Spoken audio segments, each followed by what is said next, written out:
Glimpse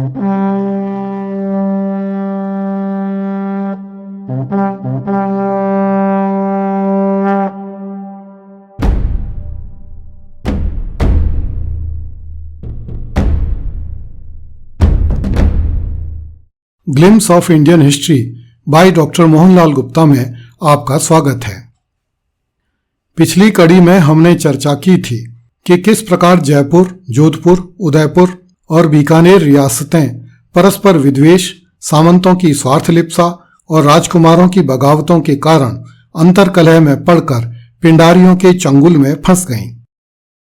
इन रियासतों को अपनी परिस्थितियों से मुक्ति पाने का केवल एक ही मंत्र दिखाई देता था कि वे ईस्ट इंडिया कंपनी का संरक्षण प्राप्त कर लें, किंतु इस काल में ईस्ट इंडिया कंपनी राजपूताना रियासतों की रक्षा के लिए पिंडारियों एवं मराठों से संघर्ष करने की इच्छुक नहीं थी। राजपूताना राज्यों के इतिहास को आगे बढ़ाने से पहले हमें जॉर्ज टॉमस नामक एक आयरिश योद्धा की भी चर्चा करनी होगी।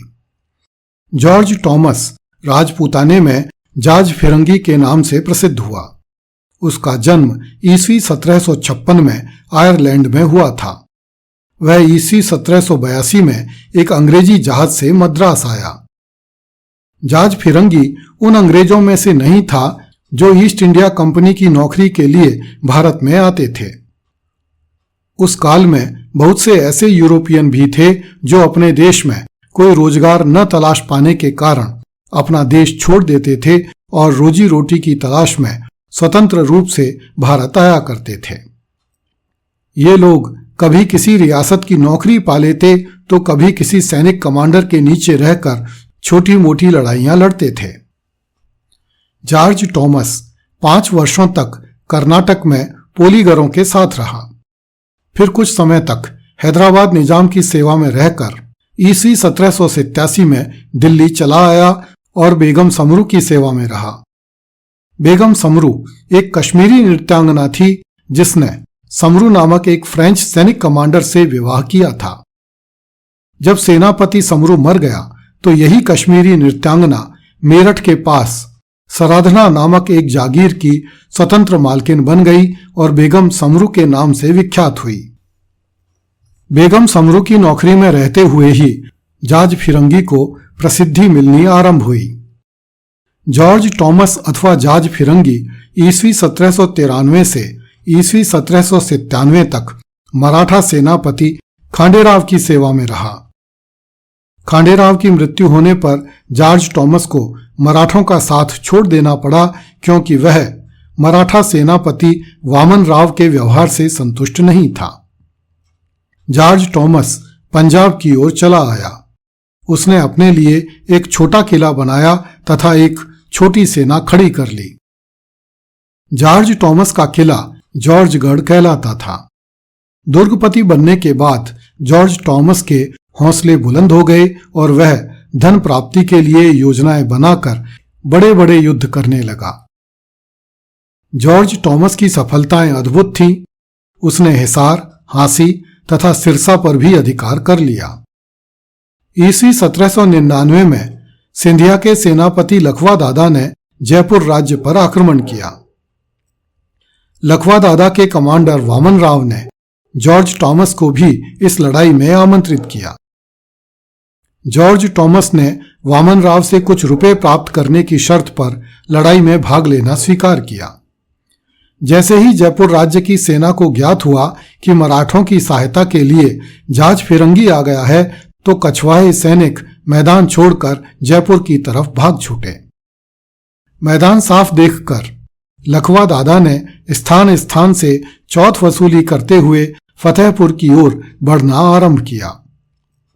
उन दिनों जल की अत्यधिक कमी होने के कारण युद्धरत सेनाओं में से पराजित होने वाली सेना मार्ग में पड़ने वाले कुओं को पाटती हुई भागती थी ताकि शत्रु आसानी से उसका पीछा न कर सके, जबकि विजयी सेना का यह प्रयास रहता था कि वह शीघ्र से शीघ्र अपने शत्रु तक पहुंचकर कुएं को पाटे जाने से पहले ही उस पर अधिकार कर ले।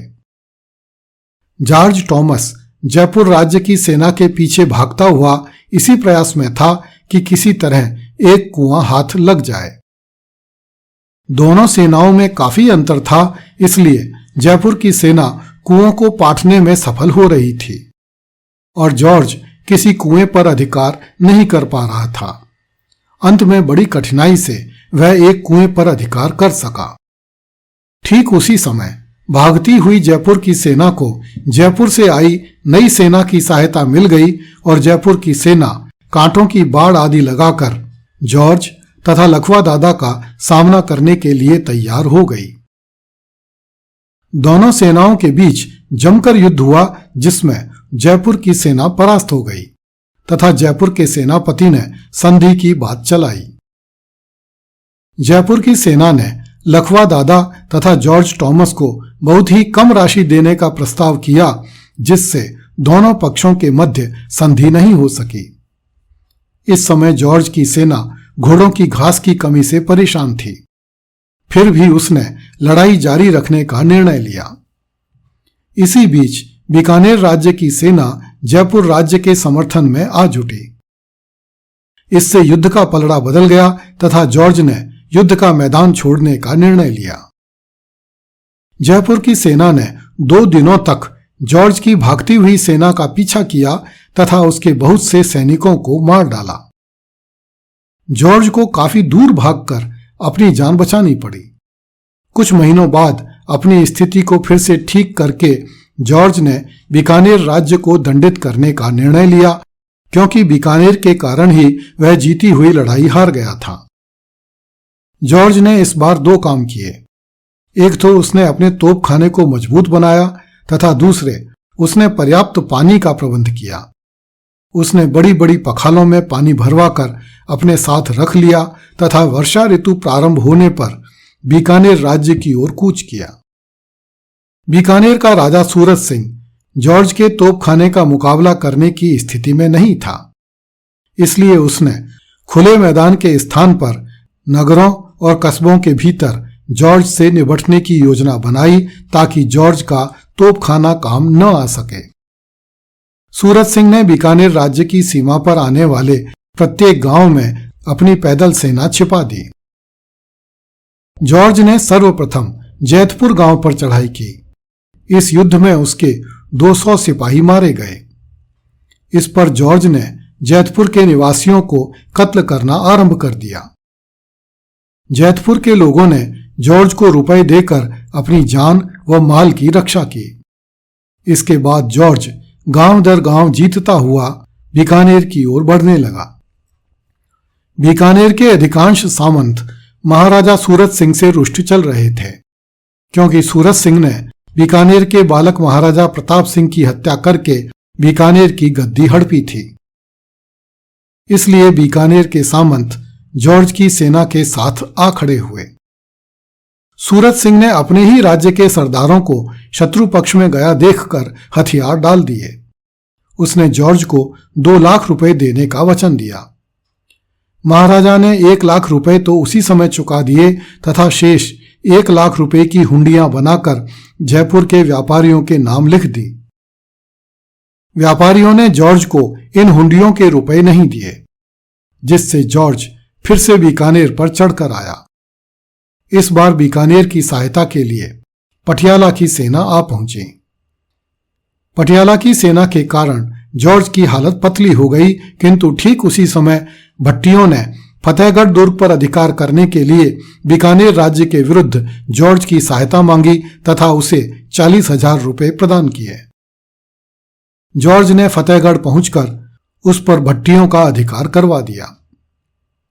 इस क्षेत्र के विषम जलवायु की चपेट में आ जाने से जॉर्ज की 2/3 सेना नष्ट हो गई, जिसके कारण जाज फिरंगी इस क्षेत्र को छोड़कर फिर से अपने दुर्ग जॉर्जगढ़ में चला गया। जॉर्ज को दुर्बल हुआ जानकर उसके प्रतिस्पर्धी पैरन तथा कप्तान स्मिथ ने भी जॉर्जगढ़ पर आक्रमण कर दिया। इस युद्ध में जॉर्ज की पराजय हो गई और वह दुर्ग छोड़कर ब्रिटिश सीमा प्रांत की तरफ भागा, ताकि वहां उसे शरण मिल सके। राजपूताने में कोई भी राजा जॉर्ज के लिए विश्वसनीय नहीं था जो संकट में उसकी सहायता कर सके। अगस्त 1802 में कलकत्ता जाते समय जाज फिरंगी की मृत्यु हो गई तथा जांच फिरंगी सदैव के लिए इतिहास के नेपथ्य में चला गया। अगली कड़ी में देखिए, सामंतों ने राजमाता की हत्या करके महारावल को कैद से आजाद करवा लिया। कृपया इस चैनल को लाइक, सब्सक्राइब एवं शेयर करें तथा नोटिफिकेशन का आइकन ऑन करें ताकि आपको नई वीडियो की जानकारी समय पर मिल सके। जय हिंद।